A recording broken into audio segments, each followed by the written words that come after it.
അപ്പോൾ ഇന്ന് നമുക്ക് വന്നുള്ളത് HP-ൻ്റെ ഒരു ക്രോംബുക്ക് ലാപ്ടോപ്പാണ്. കസ്റ്റമർ പറഞ്ഞിട്ടുണ്ടായിരുന്നത് ഇത് ഓൺ ആവുന്നില്ല, ചാർജ് കണക്ട് ചെയ്യുമ്പോൾ ചാർജിങ് കാണിക്കുന്നുണ്ട്, റെഡ് ലൈറ്റൊക്കെ കത്തുന്നുണ്ട്, പക്ഷെ ഓൺ ആവുന്നില്ല എന്ന്. ഞാൻ എൻ്റെ ടൈപ്പ് സി അഡാപ്റ്ററൊക്കെ വെച്ച് കണക്ട് ചെയ്ത് നോക്കിയപ്പോൾ വോൾട്ടേജ് ആംബിയറൊക്കെ എടുക്കുന്നുണ്ട്, 14 വോൾട്ടേജ് കാണിക്കും. പവർ ബട്ടൺ പ്രസ് ചെയ്യുന്ന സമയത്ത് സിസ്റ്റം ഓൺ ആയിട്ട് കാണുന്നുണ്ട്. ശ്രദ്ധിച്ച് നോക്കിയാൽ അതിൽ കാണാൻ പറ്റും സിസ്റ്റത്തിൽ ബാക്ക് ലൈറ്റിൻ്റെ മിസ്സിംഗ് ആണ്. കസ്റ്റമർ അതാണ് പറഞ്ഞിട്ടുണ്ടായിരുന്നത്, ഓൺ ആവുന്നില്ല പവർ ബട്ടൺ പ്രസ് ചെയ്യുന്ന സമയത്ത് എന്നുള്ളത്. ഒരുവിധം ലാപ്ടോപ്പുകളിൽ കൂടുതലായിട്ട് കാണുന്ന ഒരു വിഷയമാണ് സ്ക്രീനിലുള്ള ബാക്ക് ലൈറ്റ് മിസ്സാവുന്നുള്ളത്. പലർക്കുള്ളൊരു ധാരണയാണ് സ്ക്രീനിൽ ഒന്നും കാണുന്നില്ല എന്നുണ്ടെങ്കിൽ ലാപ്ടോപ്പ് ടോട്ടലി ഡെഡ് ആയി എന്നുള്ളതാണ്. ഇങ്ങനെയുള്ള സിറ്റുവേഷനിൽ നമുക്ക് ലാപ്ടോപ്പ് ഡെഡ് ആണോ അതോ സ്ക്രീനിൻ്റെ എന്തെങ്കിലും ഇഷ്യൂസ് ആണോ എന്ന് ചെക്ക് ചെയ്യാവുന്നത് സിമ്പിളാണ്. നമ്മൾ മൊബൈലിലുള്ള ഫ്ലാഷ് ഒന്ന് ഓൺ ആക്കിയിട്ട് ജസ്റ്റ് സ്ക്രീനിലൊന്നും അടിച്ചു കൊടുത്താൽ നമുക്ക് കാണാൻ പറ്റും സ്ക്രീനിൽ ബാക്ക് ലൈറ്റിൻ്റെ മിസ്സിംഗ് ആണോ അതോ ടോട്ടലി ഡെഡ് ആണോ എന്നുള്ളത്.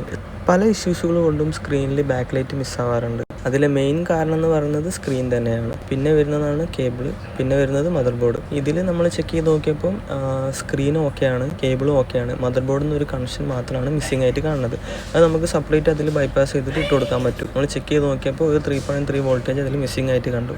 അത് നമ്മൾ ക്ലിയർ ചെയ്തിട്ടുണ്ട്. ഇങ്ങനെയുള്ള കംപ്ലൈൻറ്റുകൾ വരുമ്പോൾ ഡയറക്റ്റ്ലി സ്ക്രീൻ മാറ്റാതെ മദർ ബോർഡിലുള്ള എല്ലാ സപ്ലൈയും ഓക്കെ ആണോന്ന് ചെക്ക് ചെയ്യുക. പിന്നെ മെയിനായിട്ട് ചെക്ക് ചെയ്യേണ്ട വിഷയമാണ് ഡിസ്പ്ലേയിലേക്ക് പോകുന്ന കേബിൾ, മദർ ബോർഡിൽ നിന്ന് ഡിസ്പ്ലേയിലേക്ക് പോകുന്ന കേബിൾ. അതിന് ഇഷ്യൂ വരാൻ ചാൻസ് വളരെ കൂടുതലാണ്. കാരണം അത് ഹിഞ്ചസിൻ്റെ ഭാഗത്താണ് ആ കേബിളിൻ്റെ ആ ഒരു ഭാഗം വരുന്നത്. അപ്പോൾ അത് എപ്പോഴും നമ്മൾ ലാപ്ടോപ്പ് ക്ലോസ് ചെയ്യുമ്പോഴും ഓപ്പൺ ആക്കുമ്പോഴും ഈ സ്ക്രീനിൻ്റെ കേബിൾ ഡാമേജ് ആവാനുള്ള ചാൻസസ് കൂടുതലാണ്. ക്രോംബുക്ക് സീരീസിൽ നമ്മൾ ചാർജർ കണക്ട് ചെയ്തതിന് ശേഷം പവർ സ്വിച്ച് പ്രസ് ചെയ്യണമെന്ന് നിർബന്ധമില്ല. അത് ഓട്ടോമാറ്റിക്കലി ഓൺ ആവും. നമ്മൾ കണക്ട് ചെയ്ത സമയത്ത് ആംബിയറും വോൾട്ടേജൊക്കെ എടുത്തിട്ടുണ്ടായിരുന്നു. വർക്ക് കംപ്ലീറ്റ് ആയിട്ടുണ്ട്. ബാക്ക് ലൈറ്റ് പെർഫെക്റ്റ് ഓക്കെ ആണ്. സ്ക്രീൻ മാറ്റാതെ തന്നെ കസ്റ്റമേഴ്സിന് നമ്മൾ കൊടുക്കാൻ കഴിഞ്ഞു. ഇത്തരത്തിലുള്ള ഇഷ്യൂസ് നിങ്ങൾ ഫേസ് ചെയ്യുന്നുണ്ടെങ്കിൽ നിങ്ങൾക്ക് നമ്മളെ കോൺടാക്ട് ചെയ്യാം. നമ്മൾ ലൊക്കേഷൻ വരുന്നത് അബുദാബി ഡിഫൻസ് സ്ട്രീറ്റിലാണ്.